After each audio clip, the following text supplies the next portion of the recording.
अकबरपुर की जनता ने प्रचंड बहुमत से जीत दिलाई है। सबसे ज्यादा श्रेय जीत का किसको देना?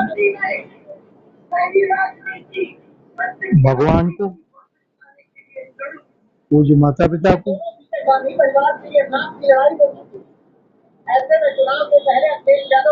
भारतीय जनता पार्टी के कार्यकर्ता, भारतीय जनता पार्टी को, और सबसे बड़ा श्रेय नेतृत्व को है।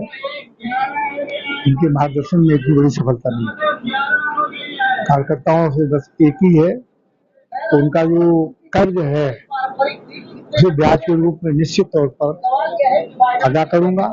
उनके सुख दुख में, उनके विकास में ईश्वर मुझे सद्बुद्धि दे, मैं काम आ सकूं, ऐसा करता रहूंगा। जनता जो जिन्होंने मतदाता जिन्होंने हमें अपना आशीर्वाद पुनः दिया, सभी हमारे पार्टी के कार्यकर्ता, सभी विधायकगण, सभी हमारे जो विशेष नेतृत्व है, जिन्होंने मुझ पर अपना विश्वास जताया और मैं उस विश्वास पे खरा भी उतरा। जनता ने मुझे आशीर्वाद दिया, पुनः सांसद चुना। जो जीत का आपका अंतर था पिछली बार 2019 में, अब की बार ये कम हुआ है, इसको लेकर क्या जो है जनता है उसके बीच में मैं फिर से जाऊंगा और लगातार जाता रहता हूं। कहीं कुछ कमी बेसी मुझसे हो गई होगी ऐसा लगता है, लेकिन यह है कि जनता का जनाधार मिला और मुझे पुनः सांसद बनाया उन्होंने। मैं उनको धन्यवाद देता हूं और जा करके उनके पास फिर से कार्य शुरू करूंगा, प्रारंभ करूंगा और उनको अपनी तरफ चुनाव जो है कहाँ पर कमी रह गई? ऐसी कोई कमी नहीं है। हो सकता है कहीं की जनता को लगता है, लेकिन मैंडेट उसने दिया हम लोगों को। फिर से जो है सरकार बनाने के माननीय यशस्वी प्रधानमंत्री जी को पुनः जो है पूर्ण बहुमत दे रहे हैं। एनडीए को पूरा बहुमत मिल रहा है, तो कहीं ऐसा नहीं है। सब विकास कार्य हैं, सभी कुछ माननीय प्रधानमंत्री जी ने जो योजनाएं चलाई हैं उनके आधार पर आशीर्वाद मिला है। क्या प्राथमिकताएं रहेंगी? जनता में जो भी जनता हमसे अपेक्षा करेगी उसको पूरा करने का प्रयास किया जाएगा।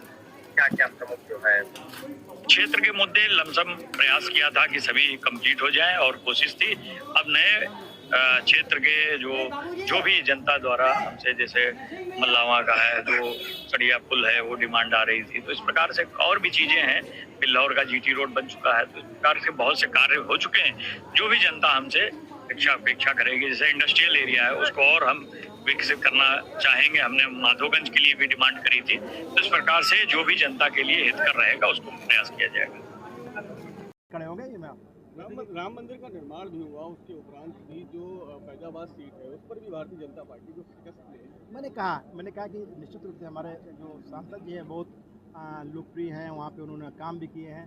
लेकिन जब कभी कभी आप एक या दो बार सांसद रहते हैं तो कुछ एंटी कंपेसी होती है और फिर कुछ ऐसे मुद्दे आ जाते हैं जिनको आप भी जानते हैं। उन मुद्दों को भ्रमित करने के लिए विपक्ष हमारा सफल रहा और वही कारण था कि एक हमारा वोटर था, कई ऐसे हमारे वोटर थे जो भ्रमित हो गए और भ्रमित करके उन्होंने उनको वोट दे दी, इसलिए वो चाह रहा है। बाकी हमारी आम जनमानस में कोई भारतीय जनता पार्टी ने अपने जो गढ़ थे उनमें हार का सामना किया है, चाहे वो अमेठी हो या इसकी हम लोग समीक्षा करेंगे कि हार के क्या कारण है। माननीय हमारा राष्ट्रीय नेतृत्व जो है इसको उन्होंने इसको गंभीरता लिया है और इसकी समीक्षा की जाएगी कि इसके क्या कारण है और भविष्य जीत क्या कहना चाहेंगे? बड़ा अच्छा लगता है जब संघर्ष के बाद जीत होती है तो उसका आनंद कुछ अलग होता है। हमारे भारतीय जनता पार्टी के कार्यकर्ताओं ने, कानपुर की जनता ने जो स्नेह दिया उसका मैं आभार व्यक्त करता हूँ, उनका धन्यवाद देना चाहता हूँ कि जब से मैं प्रत्याशी बना सबसे तन और मन धन के साथ कानपुर का जनमानस और हमारे भारतीय जनता पार्टी के कार्यकर्ता,